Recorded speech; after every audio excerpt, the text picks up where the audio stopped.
Bismillahirrahmanirrahim. You are watching Isilo Basic Exam with Jahangir.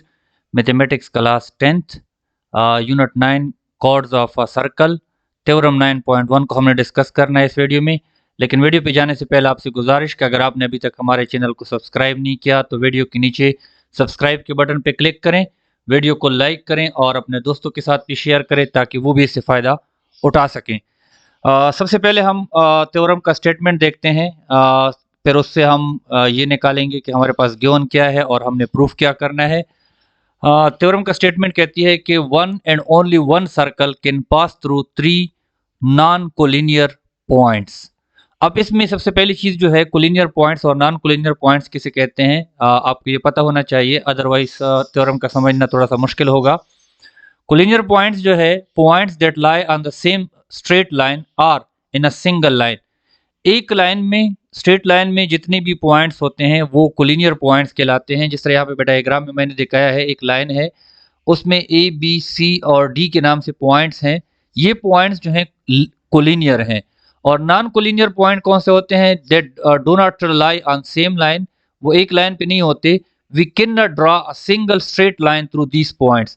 अब मिसाल के तौर पर ई एफ जो है, हम ए ई एफ को एक लाइन में नहीं लेके आ सकते, या डी एफ ई को एक लाइन में, स्ट्रेट लाइन में लेके नहीं आ सकते।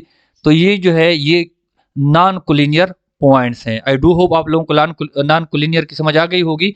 अब थ्योरम में हमारे पास, थ्योरम कहती है कि हमारे पास तीन नॉन कोलिनियर पॉइंट्स हैं और हमने प्रूफ क्या करना है। हमारे पास गिवन है ए बी सी के नाम से तीन पॉइंट्स हैं और हमने प्रूफ ये करना है कि इन तीन पॉइंट्स में से सिर्फ एक सर्कल गुजर सकता है। Only one and only one circle जो है इससे गुजर सकता है। सो वी हैव गॉट, हमारे पास आ गए कि हमारे पास गिवन क्या है। हमारे पास ए बी सी और three non collinear points in a plane. हमने प्रूफ क्या करना है? हमने प्रूफ करना है कि one and only one circle can pass through three non collinear points A B and C. यहाँ पे गिवन में मैंने ए बी सी पॉइंट्स छोटे छोटे शो किए हैं। कंस्ट्रक्शन, हम कंस्ट्रक्शन करते हैं। सबसे पहले अपने कंस्ट्रक्शन में क्या करना है कि join A with B and B with C. आपके जो नॉन कोलिनियर पॉइंट्स हैं, सी को बी से मिलाएं और बी को ए से मिलाएं। यहाँ पे मैंने दिखाया है, उनको आपने आपस में मिलाना है। फिर उसके बाद कंस्ट्रक्शन में दूसरा काम आपने क्या करना है कि draw D F bisector to A B. फिर ए बी जो लाइन है आपकी, एक बी को जो मिलाया था, उसमें आपने क्या करना है, एक बाइसेक्टर ड्रा करना है और वो परपेंडिकुलर हो।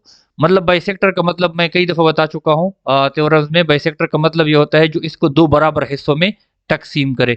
तब ये जो लाइन मैं ड्रा कर रहा हूँ डी एफ, इसमें दो चीज़ें हैं। एक ये परपेंडिकुलर है, मतलब ए बी के साथ 90 डिग्री बना रहा है। दूसरा ये बाइसेक्टर है, मतलब ए बी को दो बराबर हिस्सों में तकसीम कर रहा है। और सिमिलरली आपने एच के नाम से एक दूसरी लाइन ड्रा करनी है जो कि परपेंडिकुलर है बी सी पे और उसको भी बाइसेक्ट कर रहा है, दो बराबर हिस्सों में तकसीम कर रहा है। So that D F and H के आर नॉट पैरेलल। ये दोनों आपस में पैरेलल नहीं है। जब पैरेलल नहीं होंगे definitely they will intersect at some point. तो वो क्या करते हैं? They intersect each other at point O. वो एक दूसरे को पॉइंट ओ पे इंटरसेक्ट करते हैं। आपने इसके बाद ये कंस्ट्रक्शन करनी है। पहले कंस्ट्रक्शन में हमने सी को बी से मिलाया और बी को ए से मिलाया।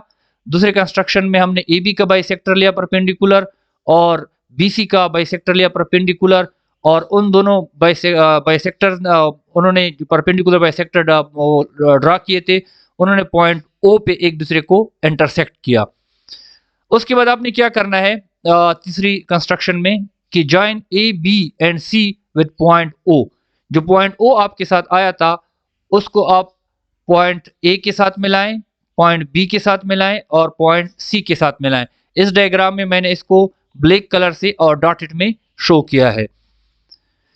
अब हमारे पास चीज़ें बहुत ज़्यादा आसान हो गई। सबसे पहले हमारे पास हमने ये जो बन रहा है ए बी और ओ के दरमियान, आपको एक ट्रायंगल सा नज़र आ रहा होगा। ये 9th क्लास में आपने थ्योरम पढ़े होंगे, उसमें काफ़ी डिटेल से हमने डिस्कस किया है। अगर आप लोगों ने हमारे वीडियो नहीं देखे, मतलब आपके टीचर ने यकीनन आपको बताया होगा।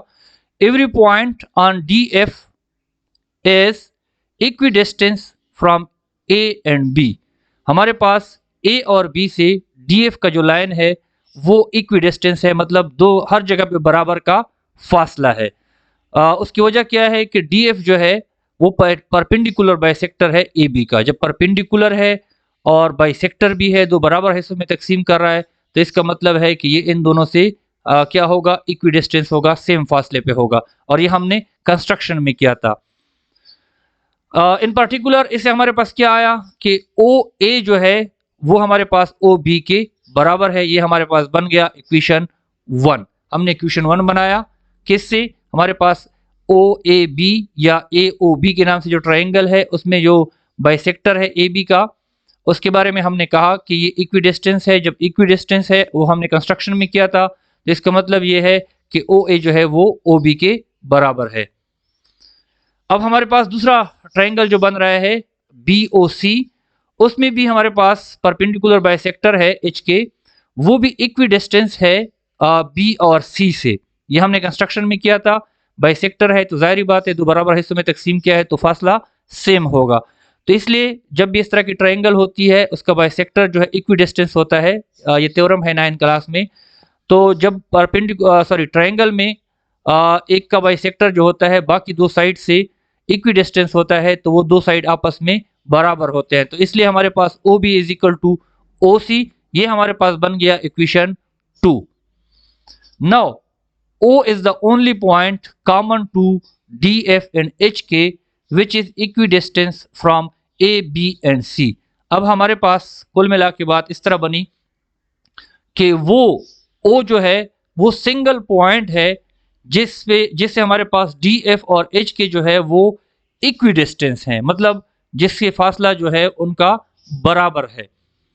तो इसलिए हमारे पास ABC से, तो इसलिए हमारे पास OA is equal to OB and OB is equal to OC। और ये हमने किससे निकाला, ये हमने इक्वेशन 1 और 2 में। इक्वेशन 1 में हमने क्या कहा था कि OA is equal to OB, equation 2 में हमने कहा OB is equal to OC।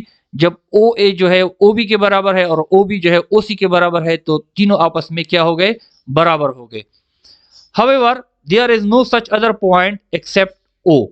इसके अलावा O के अलावा ऐसा कोई भी दूसरा पॉइंट नहीं है जो सब के लिए इक्विडिस्टेंस हो।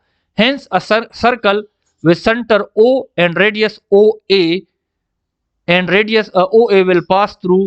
अगर हम ये सर्कल जो है O पे, अगर आपके पास प्रकार हो, प्रकार OA पे रखे, इसको घुमाएं तो वो क्या करेगा, it will pass through A, B and C। तो ये हमारे पास वही सर्कल होगा।